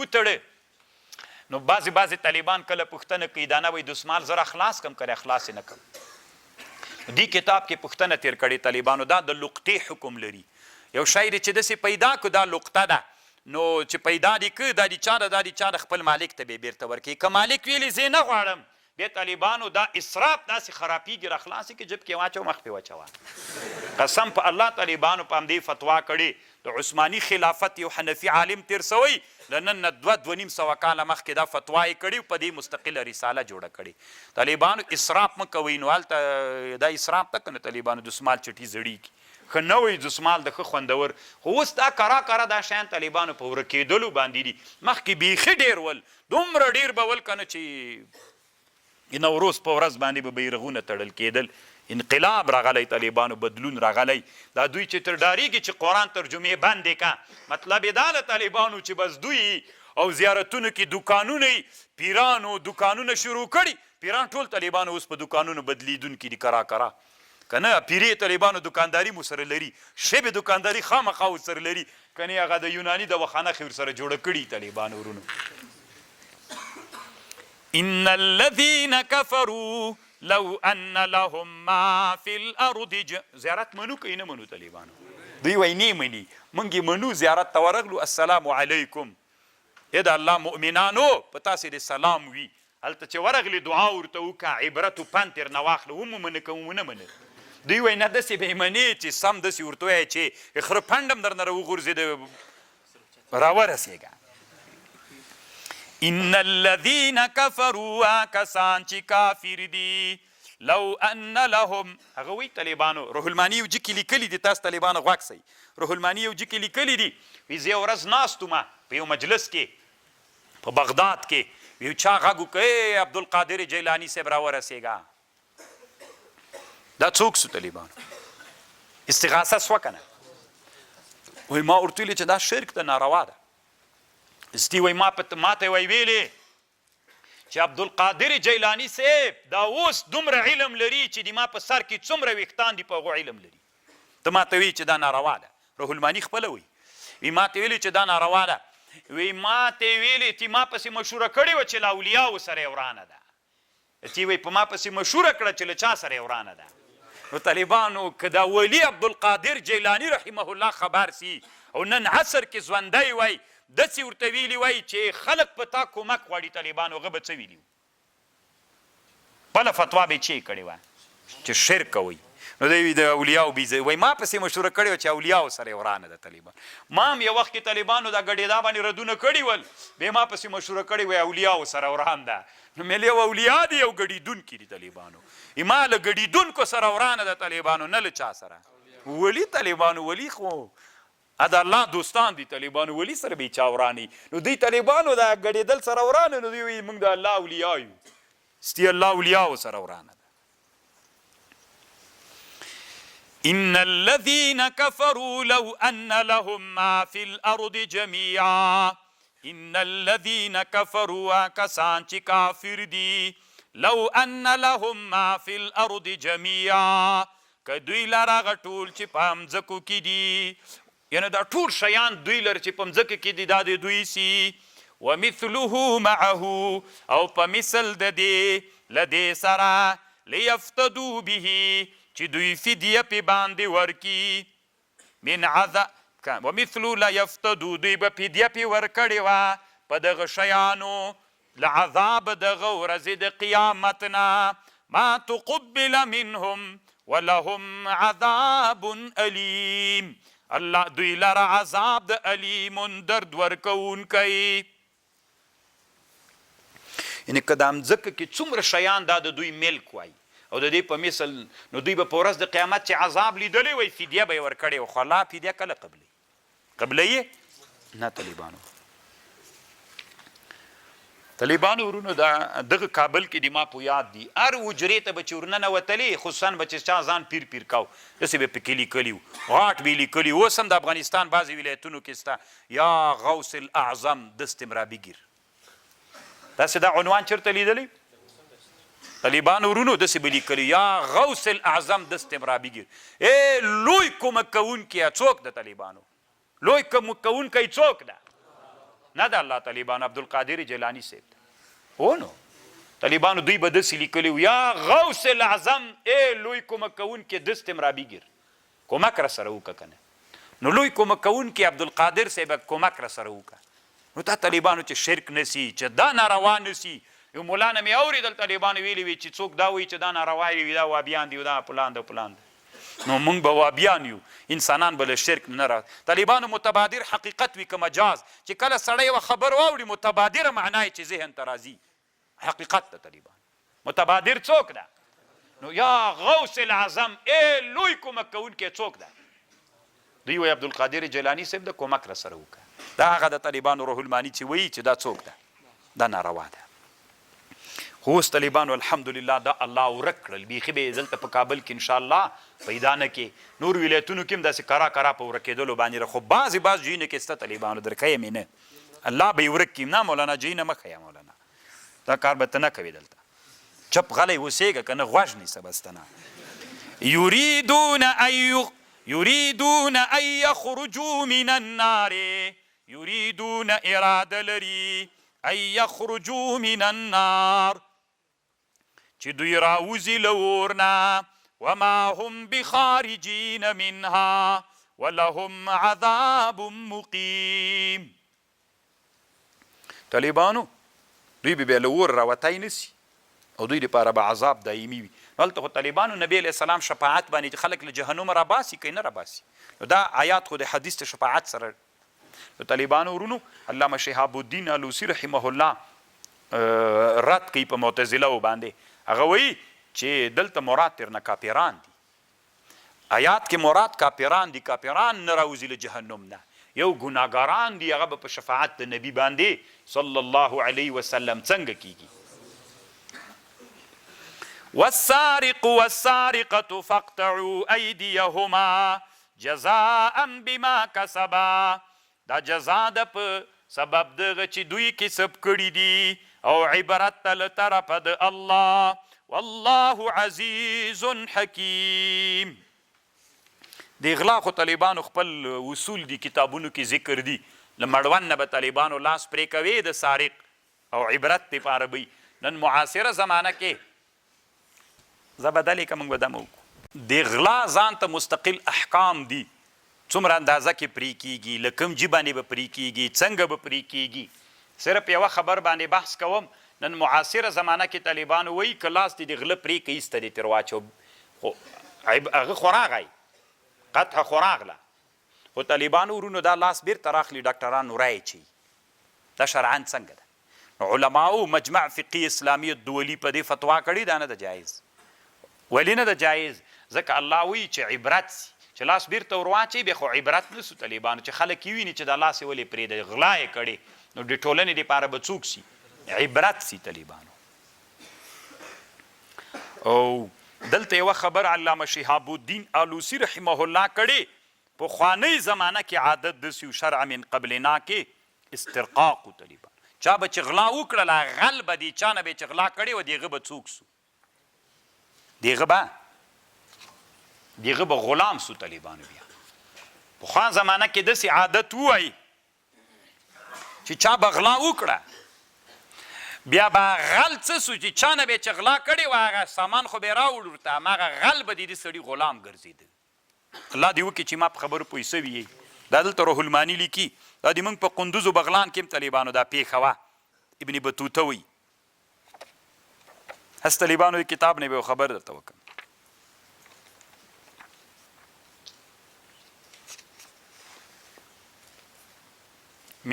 من الخراسان الى الهند دی چې کله طالبانو له خراسان نه هند ته راځي په هغه زمانه کې لاره د اندرابو د پنشیر لاره وه نو دی چې په دې لاره باندې راځي نو بیا هغه ته راغلی ده بغلان ته راغلی بغلان و قندوز دی وی فنزلنا بقندوز على نهر ماء به زاوية لأحد الشيوخ الفقراء من أهل المصر يسمى بشيرشاه معناه ذلك اسد الاسود کله چې قندوز ته راغلو خو هغه زمانه کې قندوز یو کلی ده طالبانو بغلان هم یو کلی ده قندوز هم یو کلی ده 200 کاله مخکې راغلی طالبانو هلته انسانان چې داسې ټول کټو موږ تاسې 50 کاله مخکې نه وو تنه یې موږ پلرونه ول 50 کاله مخکې پلرونه هم نه وو تنه نیکونه کلي څومره وړکي کېږي که نه چې قندوز ته راغللو بیا په قندوز کې طالبانو په بغلانو په قندوز کې موږ اراده درلودله چې پکې هندوکش باندې هند ته راواوړو له خراسان نه هند ته د اندرابونو لار باندې وی چې راوښتلو واورې ډېرې پرتې وې په سرلی سوی وو خو واورې ډېرې پرتې وې خلکو ویلې چې واور له لاسه نه صحیح تللی بیا مو وایي داسې چلو که 4 ورځې دلته پاتې سولو نو دا ډېر شنې ساحې ولې وایي طالبان ډېر شنه وطنونه ول نو بیا دلته وایي عادت او دې جي کې طالبانو چې خلک اوسېدل ترک ول دا ترکستان و طالبانو پخوانی که نه دا پښتانه خو اوس دغو طرفونو ته تللي دي وی دلته ترک اوسېدل وی چې کله موږ دلته هغه سولو وایي دې خلکو کې عادت دا و چې چا به غلا وکړله نو یا به 9 چنده د غلا شی ورکاو یا به طالبانو دغه اولادونه دي د غلامان ګرځول او که اولادونه به نه درلودل مال به نه درلودل بیا به د سړی حلالاو طالبان داسې عادتونه په قندوز په بغلان کې ول طالبان دا چې ابن بطوطه راغلی طالبانو بیا چې کله دې لاره باندې اصل مقصد مې دا و طالبانو ورونو چې هغه ښیي هلته روح المانی لیکلي دا خبره هسې ما ته را په یاد شوه یا 2 خبرې باسې جملې معترضې نورې مو جمله معترضه طالبانو د معطوف د معطوف علیه په مابین کې د قول د مقولې په مابین کې یوه خبره دی ته طالبانو جمله معترضه وي بیا طالبانو دوی وایي مونږ هندوکش وایي ځکه ورته وایي دې خوا نه به وي چې دا غلامان یې خواته اړول نو بیا به ویلي دا جوی نه ډېر یخ و د یخ نه به مړه سول هندوکش یعنې د هند خلک به مړه کېدل ځکه هند یو څه ګرم و طالبانو په نسبت هغو ته وایي وی بیا را روان سولو طالبانو اندراب ته راغللو وی اندراب کې دلته میلمانه سولو وی دومره خلک یې ول موږ ته یې دومره عقیده درلودله وایي موږ چې لاسونه ومینځل موږ قافله و لوی ډېر علما ول وی دا لاسونه چې لیمچکې ومینځل دا اوبه دوی وچکلې دومره عقیده د خلکو درلودله اندراب خلکو صفت کوي بیا طالبانو وی همداسې راغللو یو بلې منطقې ته راکته ثم نزلنا بموضع اندراب نه بل ساحې ته راکته سولو بموضع یعرف ببنجهیر 5 هیر وایي غره ته وایي 5 غرونه دلته 5 غټ غرونه دي 5 جبال هناك مدينة حسنة كثيرة العمار على نهر عظيم أرزق كأنه بحر ينزل من جبال بدخشان وبهذا الجبال يوجد الياقوت الذي يعرفه الناس ببلخش یاقوت ته بلخش وی اصل کې دا بدخشان هم طالبانو بلخشان ده وخرب هذا البلاد چنگیز خان دا جینوی دا پنشیرو دا بیا وران کړي دي فلم تعمر بعد وبهذا المدينة مزار شیخ سعید المکی بیا طالبانو هم داسې راځه پروان ته راغلی ده بروان بیا طالبانو کابل ته راکته سوی ده بیا کابل ته چې راغلی طالبانو ورونو دی وایي وی کابل ته چې کله راغللو فی مدینة عظیم غټ بازارو وبها الان قریة یسکنها طائفة من العاجم یا اعاجمو یوه ډله پکې اوسېدله یقال لهم الافغان کابل طالبانو د افغانان چې ورته وایي که نه وچ د کابل په زړه کې طالبانو یو کلی د پښتنو ده دا خو اوس ټول پرسیبانان سوي د افغانان ورته وایي طالبانو د ارګ ته نږدې طالبانو دغه حدودو کې د افغانان دلته دا کلی ولهم جبال وشعاب وشوکة قویة واکثرهم قطاع طریق وجبلهم الكبير يسمى کوه سلیمان په کابل کې لوی غار چې و طالبانو کوه سلیمانو ويذكر ان النبي الله سليمان عليه السلام صعد ذلك الجبل فنظر الى ارض الهند وهو مظلمة فرجع ولم يدخلها فسمي الجبل به وفيه يسكن ملك الافغان وبكابل زاوية الشيخ اسماعيل الافغاني تلميذ الشيخ فلان طالبانو بحث کوي دا طالبانو کوه سلیمان دغه سي حضرت سلیمان نو لاغه نن 900 کاله مخکې دا یعنی په ټولو غرونو د کابل کې طالبانو دومره غټ غار نسته ده بل رښتیا طالبانو ما عین لا داسې اورېدلي دي وی مخکې خو دا ګردونه دنیا کې نه و له دې جنه د شپې عین د پاکستان اسلام آباد ښار ښکارېږي رڼا وي دومره لوړ غر ده دا طالبانو فمن تاب من بعد ظلمه واصلح فإن الله يتوب عليه إن الله غفور رحيم ألم تعلم أن الله له ملك السماوات والأرض يعذب من يشاء ويغفر لمن يشاء والله على كل شيء قدير طالبانو دا هغه سړی ده ښه چې په دنیا باندې پیاده ګرځېدلی ده په دنیا پیاده ګرځېدلی کومو ځایونو ته چې ورغلی د هغه څو یې کړی ده بحث یې کړی طالبانو. خو دلته یوه خبر طالبانو دا کتاب چې سړی ګوري باید ما تاسې ته ویلي طالبانو چې کتاب ګوري تقلیدي به یې نه ګوري. څوک به یې ګوري؟ تحقیقي به یې ګوري. زه به یوه خبر درته کوم هسې راپویات سو طالبانو ورونو. دی چې کله له پنجشیر نه راکښته سوی بروان ته راغلی طالبانو چې دا اوس پروان دی ورته وایي.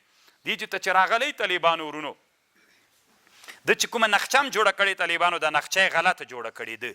زه طالبانو دا حق لرم ځکه د امام ځکه د طالبانو ده خو بیا کتاب جوړ کړی ده چې بیرته وطن ته تللی کتاب یې جوړ کړی خو دی غلط سوی طالبانو. د نقشه داسې جوړه کړې له بغلان نه بروان ته راغلی له بروان نه چرخ ته راغلی طالبانو له چرخ نه بیرته کابل ته راغلی بیا غزني ته تللی طالبانو. دا صحیح نه ده طالبانو دا غلط سوی ده اصل کې دی اصل کې چې له پروان نه راغلی کابل ته راغلی طالبانو له کابل نه چرخ ته تللی. لاندې محشي لیکي وایي چرخ چې دا تسمع اليوم هشنغر بالقرب من بشاور. دا هشنغر څه ده طالبانو چې دا اوس هغه ورته وایي پاکستان کې. نه اشنغر چې ده دا بل یو ځای د پېښور کې داسې مشهور ده ښه عالم چې ده سپین ږیری چې دغه وطن ده د مولانا ادریس صاحب چې د و طالبانو دی چې د کوم وطن ده دغې وطن ته بل څه وایي. دا طالبانو پخوانی هشنغر ده طالبانو. دی وایي چې دا چرخ دا هشنغر ده طالبانو غلط ده بیخي غلط ده طالبانو مکمل غلط ده. دلته طالبانو هم درته ویلي مونږ تقلید نه منو طالبانو دلته تحقیق کوو. دی چې راغلی طالبانو هغه وخت کې لاره داسې وه اشنغر چېرته ده طالبانو غزني چېرته ده څرخ چېرته ده مازغه خراب دي طالبانو. دا اصل کې داسې چل ده چې دی پروان ته راغلی بیا د بروان نه طالبانو په هغه وخت کې لاره چې وه داسې په لوګر باندې تللی ده. لوګر باندې طالبانو څرخ په هغه وخت کې لوی بازار ده څرخ و سجاون د محمود غزنوي رحمه الله زمانه کې طالبانو مستقل بازار درلوده سګاوند و سجاون طالبانو. دا خو دا اوس لوګر طالبانو هغه زمانه کې بیخي سته ده نه دا لوګر ورک د پسې ورک د طالبانو هغه زمانه کې 200 کاله مخکې سجاون و څرخ ده. دی څرخ ته تللی طالبانو د څرخ طالبانو که تاسې فکر وکړئ تاسو ته غزني ډېره لنډه ده ګورئ که نه پاس د خروار په سر باندې دا څوک ده دا پخوانی غزني ده طالبانو. دا اصل کې داسې چل سوی ده. بیا مو که کته د ټکي ته فکر وي طالبانو دی چې کابل ته راغلی څرخ ته تللی غزني ته تللی بیا طالبانو همغسې په هغه باندې هسې هند ته بیا وتلی ده. دا یې لاره ده طالبانو اصل لاره ده. لارې خو اوس سرکونه جوړ سوي دي دا پخواني سرکونه نه دي طالبانو دې ته بیا فکر وي. نو دلته دی هم نقشه کې غلط سوی هم په دا څوک کې غلط سوی ده. دوی وصلنا بیا وایي موږ لاړلو طالبانو الی قریة الچرخ وهي كبيرة ولها بساطین كثيرة وفواكه طیبه. همدا د میوو وطن ده. قدمنا في ایام الصيف وړي کې وی ورغلو ووجدنا بها جماعة من الفقراء والطلبة وصلينا بها الجمعة واضفنا اميرها محمد الچرخي ولقيته بعد ذلك بالهند. بیا د دې جنه طالبان همغسې هند ته ورکته شولو طالبان. نو تحقیق شو طالبانو کنه تقلید نه اشنغر ته یې بولی سړي موږ څرخ ولې پکې ورکوې. نو دا موږ تاریخ د طالبانو چې هغه وخت کې موږ داسې مشهور ولو. یا ایها الرسول لا يحزنك الذين يسارعون في الكفر. اے رسولا لا يحزنك الذين يسارعون في الكفر غمجن دي نکیتا هغه کسان چې چالاکی کوي په کفر کې. من الذين لغ کسانو نقالوا آمنا چې وایي په خلو مونږ ایمان راوړی ولن تؤمن قلوبهم ایمان نه ده راوړی زړونو د دوی. ومن الذين خبر باندې به م پوه کړم طالبانو بیا به پرې ورځو. دا داسې چلو نبی علیه السلام چې لا مدینې منورې ته نه و تللی دلته په مدینه منوره کې یهودان چې ول دوه قومونه ول یو داسې غریب ول یو خانان ول.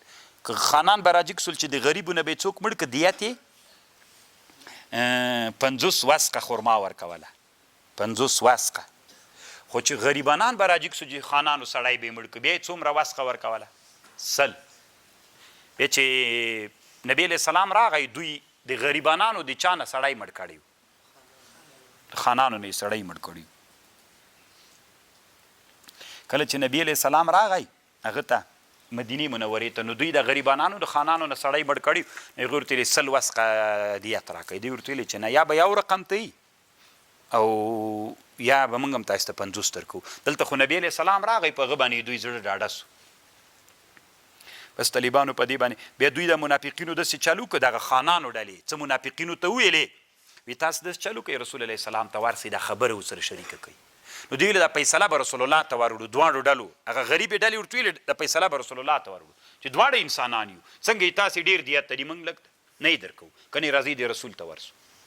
دلته د منافقینو ته د خانانو منافقینو ته ویلي هر وخت طالبانو خانان منافقین لري هغه یې چې وروستل نو ورته ویلي داسې چل به وکړو ور به سو د خانانو نه به پوښتنه د هغه نه رسول علیه السلام نه به پوښتنه وکړو نو دوی ویلې چې اوس که ورسو هغه داسې نه دي موږ په ضد فیصله وکړي. نو څه منافقین یې راولېږل چې راویلېږل نو هغوی نه به پوښتنه وکړه که داسې فیصله یې دا پوښتنه کې موږ ته معلومات کې که داسې فیصله یې وکړه چې د موږ په ګټه وله بیا به ورسو ورسره او که د موږ په ګټه نه وله نو طالبانو خبرې غلطې ورته وکړې. الله عز وجل دا آیات را نازل کړ. يا أيها الرسول لا يحزنك الذين يسارعون في الكفر من الذين قالوا آمنا بأفواههم ولم تؤمن قلوبهم ومن الذين هادوا لغه کسانو نه چې یهود دي سماعون للکذب دوی اورېدونکي دي د دروغو خبرو سماعون لقوم آخرین دوی جاسوسان دي د بل قوم هغه خانانو چې رالیږلي که نه د هغې قوم سماعون دي. لم یأتوکم نه دي تاسې ته راغلي یحرفون دا د هغه قوم جاسوسان دي چې هغه قوم تاسې ته نه ده راغلی خانان نه دي راغلي څوک یې رالیږلي جاسوسان. یحرفون الکلم من بعد مواضعه تحریفوي خبرې پس له هغه جینو نه یقولون وایي ان اوتیتم هذا که چیرته راتګ وکړو تاسې ته دغې خبرې چې دا مونږ یې کوو فخذوه وان لم تؤتوه فاحذروا که د مونږ د رای موافق خبرې وکړله منو یې کوي نه که نه منو. ومن یرد الله فتنته چاته چې الله اراده وکړي د عذاب فلن تملك له من الله شيئا اولئك الذين لم يرد الله دغه کسان دي چې اراده نه ده کړې الله چې پاکي زړونه دي دوی په دنیا زړونه دي دوی لهم فی الدنیا خزي ولهم فی الآخرة عذاب علیم عظیم. سماعون للکذب دوی اورېدونکي دي د دروغو. لږ به طالبانو دمه وکړو